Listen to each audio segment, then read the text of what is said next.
વલસાડના વાપીના જીએસટી ભવનમાં એસીબીનો સપાટો જોવા મળ્યો છે। વલસાડથી વિગતો સામે આવી રહી છે।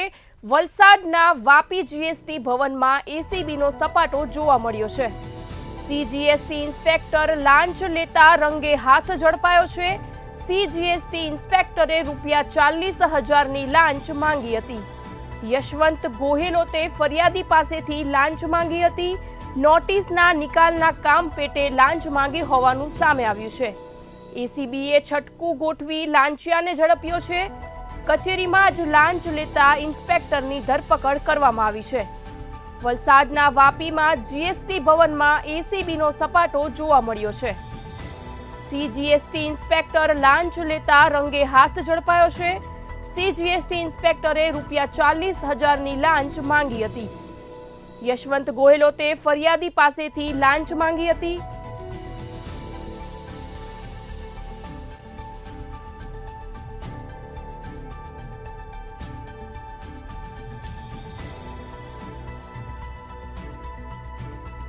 વલસાડના વાપી જીએસટી ભવનમાં એસીબીનો સપાટો જોવા મળ્યો છે। કચેરીમાં જ લાંચ લેતા ઇન્સ્પેક્ટરની ધરપકડ કરવામાં આવી છે। સીજીએસટી ઇન્સ્પેક્ટરે ₹40,000ની લાંચ માંગી હતી।